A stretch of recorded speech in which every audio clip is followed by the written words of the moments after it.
Meus queridos, a paz do Senhor Jesus a todos. Hoje, lição de número 13, o legado de fé de Abraão, de Isaac e de Jacó. Nosso texto se encontra em Hebreus capítulo 11, versículo 8, que diz: pela fé, Abraão, sendo chamado, obedeceu, indo para um lugar que havia de receber por herança, e saiu, sem saber para onde ia. A verdade prática diz que Abraão, Isaac e Jacó deixaram um legado de fé em Deus para as futuras gerações. A palavra-chave é reconciliação. O primeiro tópico, o legado de Abraão. Então, o primeiro subtópico, o alcance do legado da fé de Abraão. Então, a herança de fé de Abraão, ela não se limitou a Israel e à Igreja de Cristo. Ela alcança todas as nações e também todas as famílias da terra. Deus lhe disse: e abençoarei os que te abençoarem, e amaldiçoarei os que te amaldiçoarem. Em ti serão benditas todas as famílias da terra. Isso está lá em Gênesis capítulo 12 e o versículo de número 3. Então o Messias, ele nasceria da sua semente, da semente de Abraão. Então na genealogia de Jesus, Mateus diz que Jesus era descendente de Davi e também descendente de Abraão. Está lá em Mateus capítulo 1, versículo 1. O livro da genealogia de Jesus Cristo, filho de Davi, filho de Abraão. Então pronto, pode abrir sua Bíblia, já está bem claro aí. Os que creem em Jesus, pela fé, são chamados de filhos de Abraão. Também em Gálatas capítulo 3, versículo 7, Paulo vai dizer assim: sabei, pois, que os da fé é que são filhos de Abraão. O segundo subtópico vai falar sobre a fé incondicional de Abraão.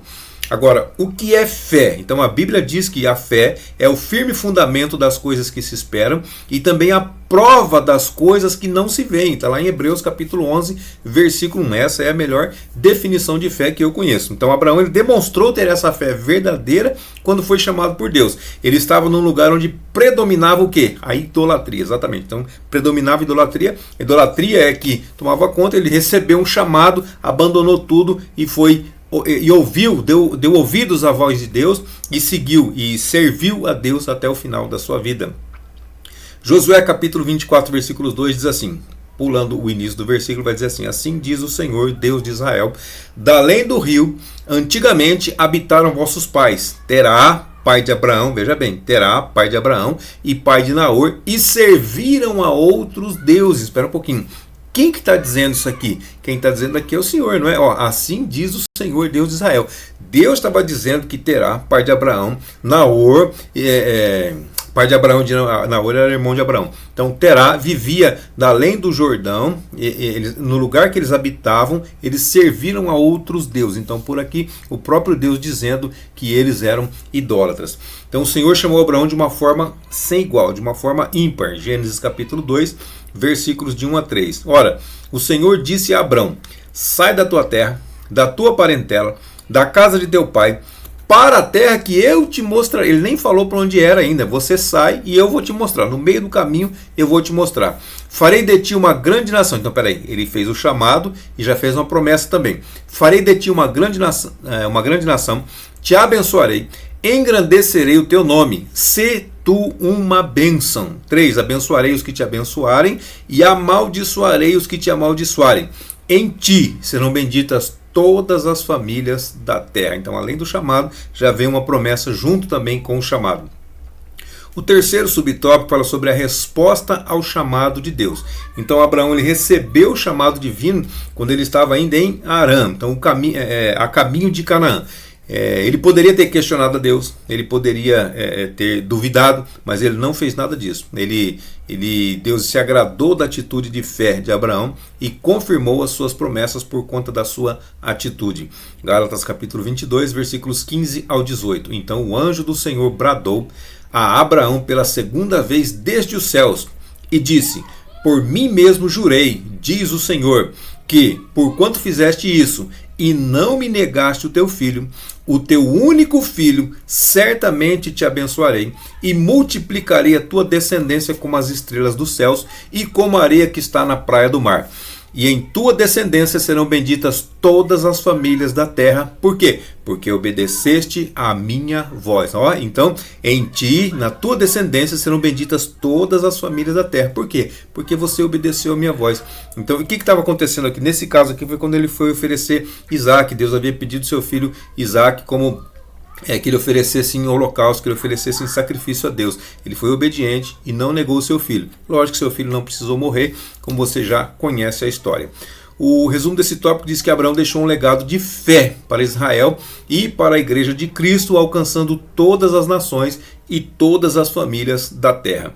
O segundo tópico fala sobre o legado de Isaac. Então, o primeiro tópico, o legado de Abraão. Segundo tópico, o legado de Isaac. E o terceiro tópico vai ser o legado de Jacó. O primeiro subtópico aqui é o significado do nome. Então, o nome Isaac significa riso, ou também ele ri. Então, o nascimento de Isaac, ele trouxe um riso de alegria e deu cumprimento a uma promessa divina. Gênesis capítulo 21, versículos de 1 a 7.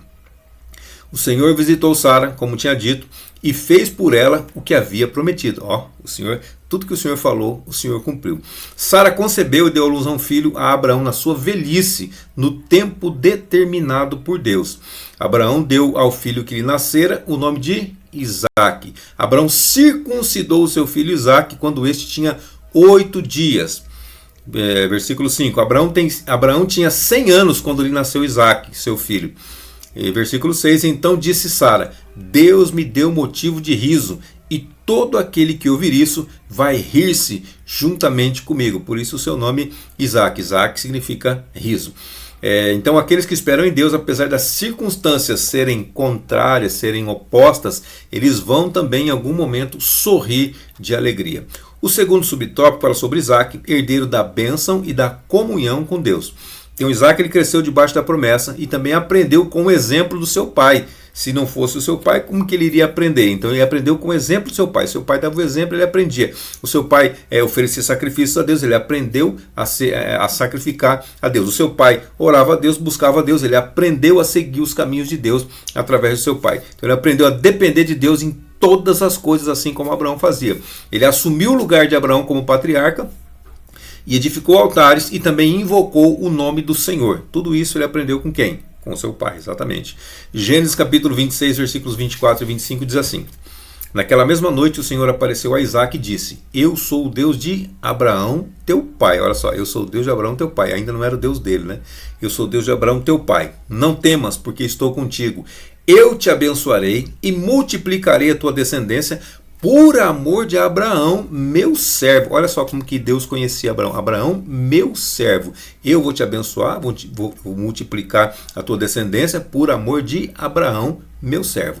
25. Então Isaac edificou ali um altar e invocou o nome do Senhor. Então, peraí, era o Deus de Abraão, agora sim vai ser o meu Deus também. Isaac estava dizendo aqui, porque ele mesmo edificou esse altar e ele mesmo invocou o nome do Senhor. Então, o Deus meu pai. Não, agora você é o meu Deus, o Senhor é o meu Deus. Então, mesmo em meio à escassez, a inveja dos povos vizinhos, Isaac ele cultivou a paz, ele promoveu a paz, ele reabriu os poços que os filisteus haviam entulhado, os poços que seu pai havia aberto, os filisteus entulharam, e ele reabriu esses poços, e também ele confiou na provisão divina, Gênesis 26, do 18 ao 22. Isaac reabriu os poços que haviam sido cavados nos dias de Abraão, seu pai, e que os filisteus tinham entulhado depois da morte de Abraão, e deu-lhes os mesmos nomes que seu pai lhes havia dado. 19. Cavando os servos de Isaac no vale, encontraram ali um poço de água corrente. 22. Porque agora o Senhor nos deu um lugar amplo e prosperamos na terra. Então essa era a provisão divina. Deus proveu para eles também, que eles conseguiram encontrar um poço de água viva, um poço que as águas fluíam, jorravam. Então o terceiro subtópico fala sobre Isaac, o legado de uma fé que confia na direção de Deus. Então quando chegou o momento de constituir uma família, Isaac ele esperou o agir de Deus. Então a sua união com Rebeca, a união de Isaac com Rebeca, foi resposta de oração. Gênesis 24, do 63 ao 67. Isaac saiu a meditar, ou em outra tradução vai dizer que ele saiu para orar no campo ao cair da tarde. Então, levantando os olhos, viu que vinham camelos. Rebeca também levantou os olhos e, vendo a Isaac, desceu do camelo e perguntou ao servo: Quem é aquele homem que vem pelo campo ao nosso encontro? O servo respondeu: É meu senhor. Então ela tomou o véu e se cobriu. O servo contou a Isaac tudo o que havia feito. Isaac levou Rebeca para a tenda de Sara, Sara, mãe dele, para a tenda de Sara, sua mãe, tomou Rebeca por mulher e a amou. Assim Isaac foi consolado após a morte de sua mãe. Então o casamento de Isaac ele foi fundamentado na fé e no propósito de Deus. E dessa união nasceu uma geração escolhida para poder dar continuidade à aliança divina que Deus já havia feito com Abraão, agora renovou com Isaac e posteriormente vai ser a parte de Jacó, que nós já vamos entrar nele agorinha mesmo. O resumo desse tópico diz que Isaac, filho da promessa, deixou um legado de fé e esperança para judeus e também para os gentios. Então não foi só para o povo dele, foi para nós também. O terceiro tópico fala sobre o legado de Jacó. Então falamos do legado de Abraão, falamos do legado de Isaac, agora o legado de Jacó.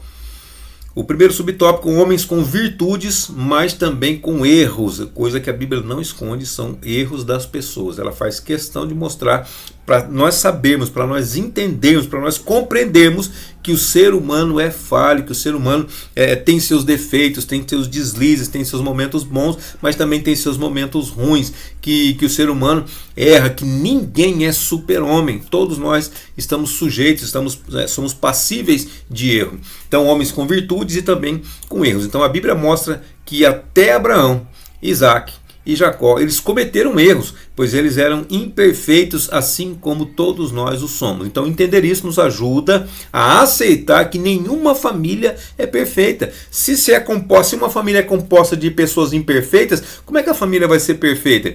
Então seres imperfeitos geram famílias imperfeitas, então todas as famílias também são imperfeitas.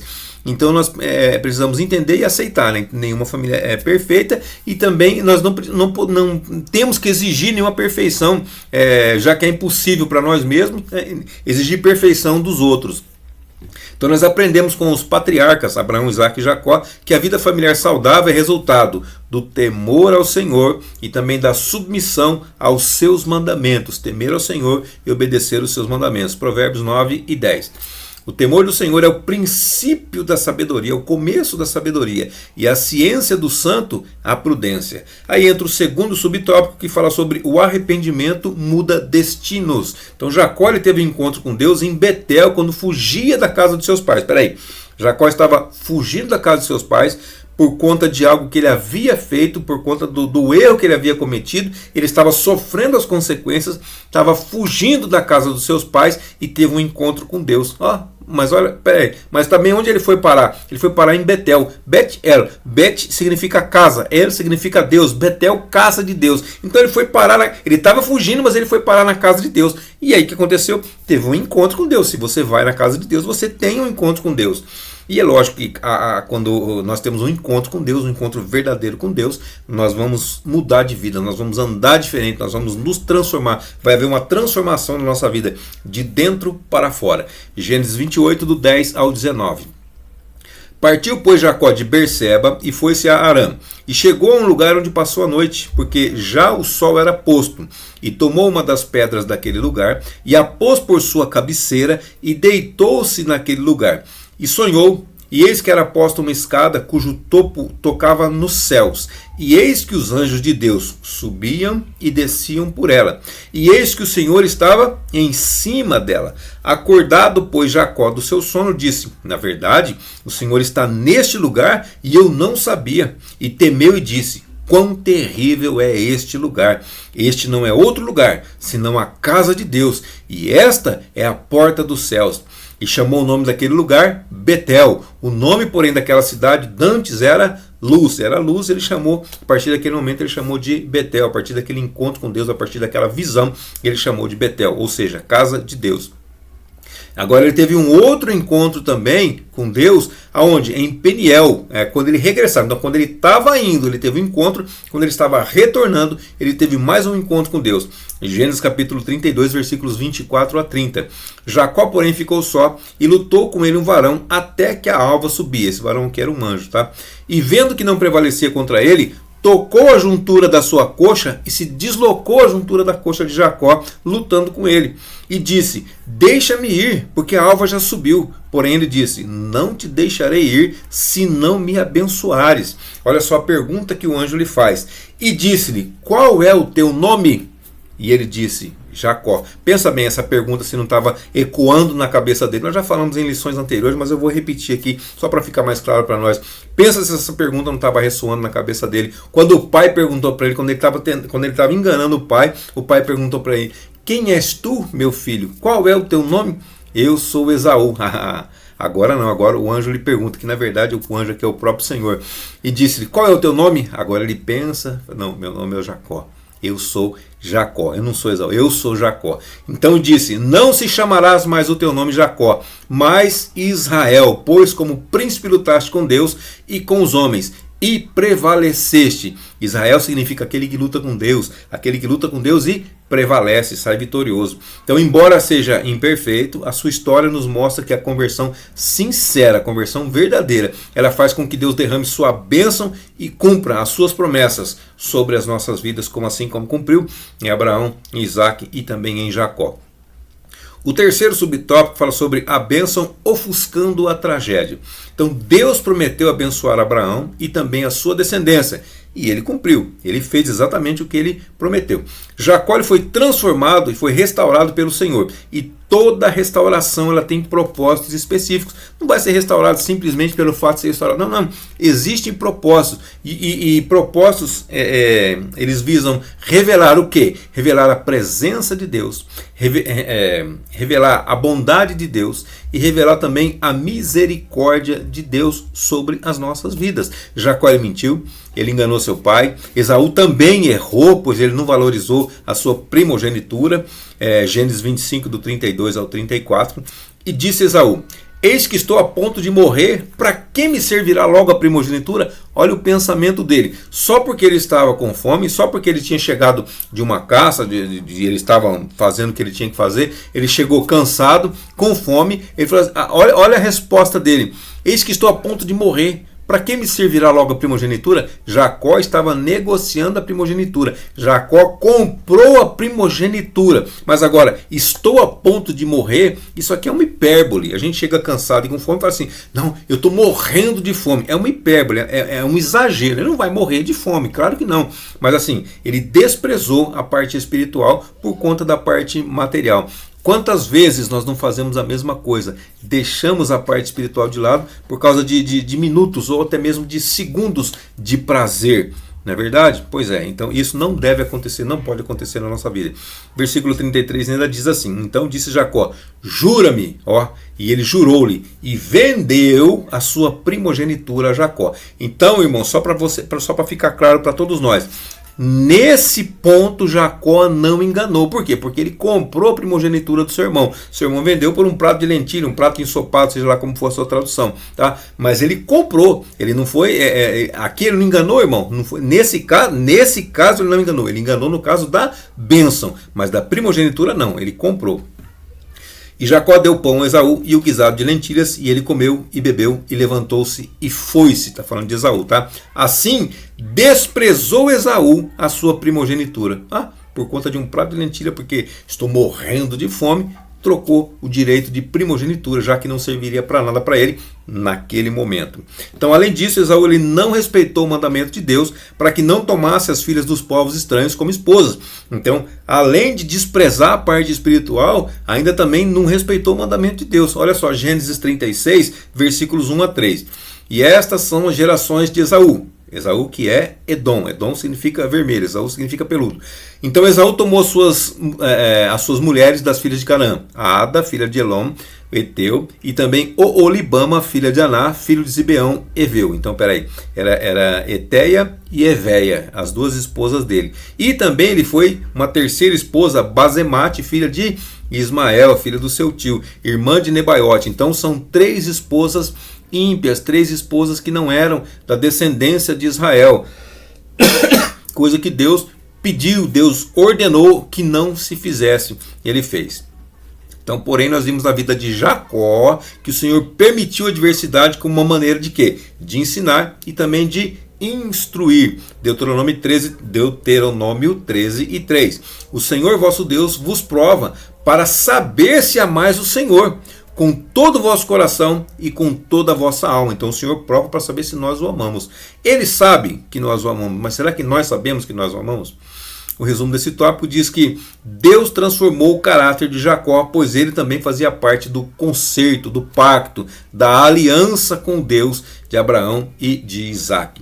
E a conclusão da nossa lição diz que vimos que o legado dos patriarcas ele foi de valor para todas as gerações em Israel e também para a igreja do Senhor Jesus Cristo e também para toda a humanidade de um modo geral. Então assim Abraão e sua descendência eles foram usados por Deus para abençoar toda a humanidade, todas as famílias da terra. Amém, meus queridos? Deus abençoe sua vida, sua saúde, seu ministério, suas finanças e até a nossa próxima aula, se assim Deus nos permitir. Lembrando que a próxima aula já iniciamos um novo trimestre e vai ser a lição de número 1. Amém, queridos? Deus te abençoe.